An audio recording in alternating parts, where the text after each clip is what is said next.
Greetings and welcome back to my channel, guys. Hope everyone's doing fine and you are in the mood for some more mysteries. Today I have really interesting story that happened long time ago, but to this day it's still unsolved.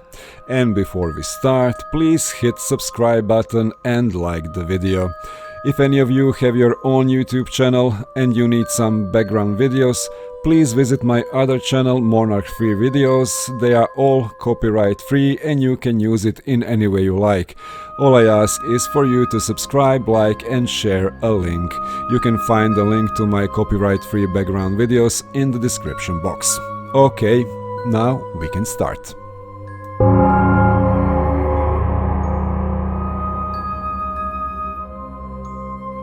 The Devil's Footprints was a phenomenon that occurred during February 1855 around the Exe estuary in East and South Devon, England.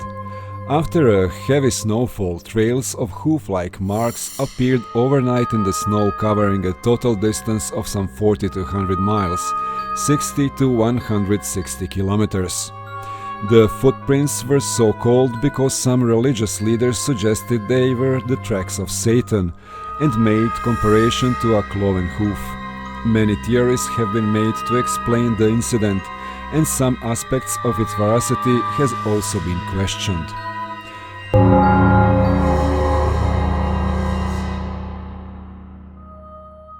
On the night of 8 and 9 February 1855 and one or two later nights, after a heavy snowfall, a series of hoof-like marks appeared in the snow. Those footprints, most of which measured about 4 inches long, 3 inches across, between 8 to 16 inches apart and mostly in a single file, were reported for more than 30 locations across Devon and a couple in Dorset. It was estimated that the total distance of the tracks amounted to between 40 and 100 miles. Houses, rivers, haystacks and other obstacles were traveled straight over. Footprints appeared on the tops of snow-covered roofs and high walls which lay in the footprints' path, as well as leading up to and exiting drain pipes as small as 4 inches in diameter. The 26 May 1855 issue of Bell's Life in Sydney published a weekly dispatch dated 18 February.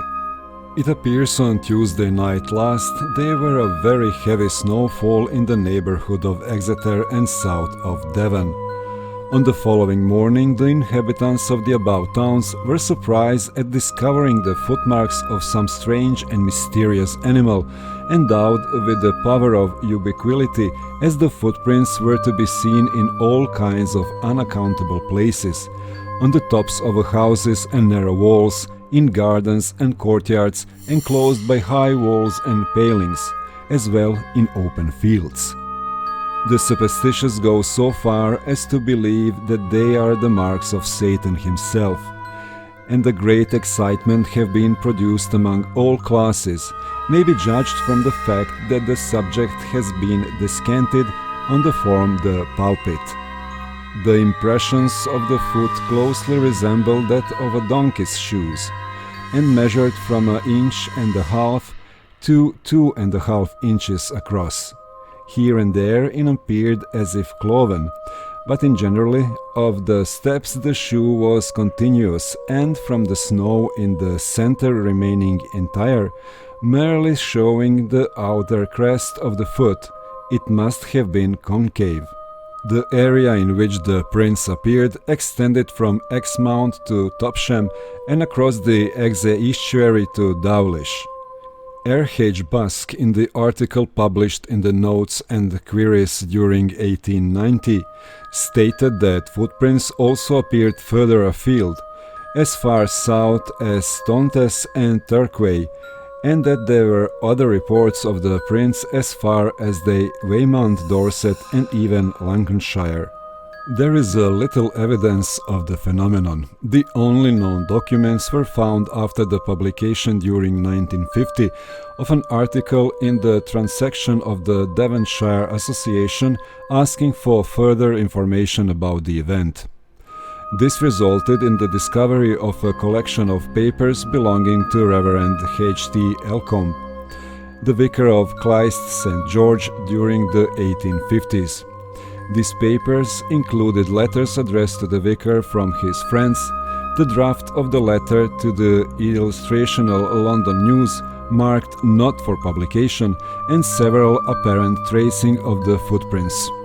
During many years, the noted researcher Mike Dash collated all the available primary and secondary source material into a paper entitled The Devil's Hoof Marks, source material on the Great Devon Mystery of 1855, which was published in Fortean Studies during 1994.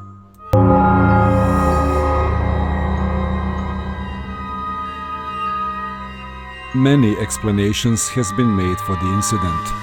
Some investigators are skeptical that the tracks really extended for more than 100 miles, arguing that no one would be able to follow the entire course in a single day.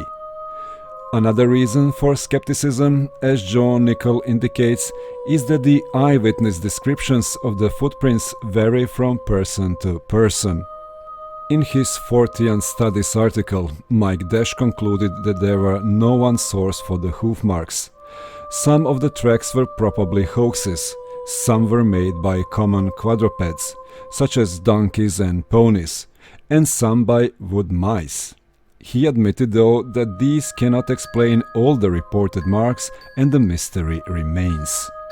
Author Jeffrey Household suggested that an experimental balloon released by mistake from Devonport dockyard has left the mysterious track by trailing 2 shackles on the end of its mooring ropes. His source was a local man, Major Carter, whose grandfather had worked at Devonport at that time. Carter claimed that the incident has been quieted because the balloon also wrecked a number of conservatories' greenhouses and windows before finally descending to Earth in Honington. While this could explain the shape of the prints, skeptics have questioned whether the balloon could have traveled such a random zigzag course without its trailing ropes and shackles becoming caught in the tree or similar obstructions.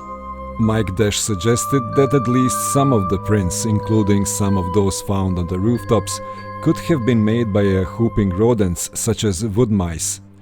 The prints left behind after a mouse leaps resembled that a cloven animal, due to the motion of its limbs when it jumps. Dash stated that the theory that the Devon prints were made by rodents was originally proposed as long ago as March 1855 in the Illustrated London News. In a letter to the Illustrated London News during 1855, Reverend G. M. Mousegrave wrote, "In the course of a few days, a report was circulated that a couple of kangaroos escaped from a private menagerie. It seems, though, that nobody ascertained whether the kangaroos had escaped, nor how they could have crossed the Exe estuary, and Mousegrave himself said that he invented the story to distract his parishioners concerned about visit from the devil." I found a very apt opportunity to mention the name of kangaroo, in allusion of the report then current. I certainly did not pin my fate to that version of the mystery, but the states of the public mind and villagers, dreading to go out after sunset, under the conviction that this was the devil's work, rendered it very desirable that a turn should be given to a such degraded notion, and I was thankful that a kangaroo served to disprize ideas so derogatory. During July 1855, Richard Owen stated the theory that the footprints were from a badger, arguing that the animal was the only plantigrade quadruped we have on this island, and it leaves a footprint larger than that would be supposed from its size. The number of footprints, he suggested, was indicative of the activity of several animals, because it's impossible that the one badger only should have been awake and hungry, and added that the animal was a stealthy prowler and most active and enduring in search of food.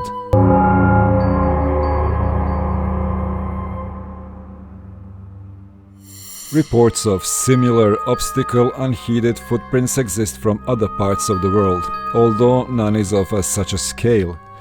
This example was reported 15 years earlier in the Times. Among the high mountains of that elevated district, where Glencharry, Glenlyon and Glenchay are contiguous, they have been met with several times. During this and also the former winter, upon the snow, the tracks of an animal seemingly unknown at present in Scotland. The print of the foot in every respect is an exact resemblance of that of a foal of considerable size, with this small difference perhaps that the sole seems a little longer, or not so round. But as no one has had good fortune as yet to have obtained a glimpse of the creature, nothing more can be said. In the Illustrated London News of 17 March 1855, a correspondent from Heidelberg wrote, "Upon the authority of a Polish doctor in medicine, that on the Piaskova Gora, a small elevation on the border of Galicia but in Congress Poland, such marks are to be seen in the snow every year, and sometimes in the sand of this hill, and are attributed by the inhabitants to supernatural influences." On the night of 12 March 2009, marks claimed to be similar to those left during 1855 were found in Devon. During 2013, trails were reported in Girvan, Scotland, possibly as part of an April Fool's hoax.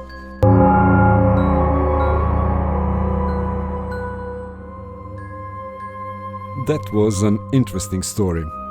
Animals, merry pranksters, or did the devil himself really left those footprints in the snow? What do you think? Leave your comments down below. Thank you for stopping by, and before you leave, subscribe, hit the like button and share the video. If you have any stories, true or fictional, or videos you would like to submit, email is in the description box. If you need any copyright-free background videos for your own channel, subscribe to our other channel, Monarch-free videos, as well. You don't need any permission to use, they are copyright-free, you can do whatever you like with them. Thank you again, stay safe, and I'll see you soon.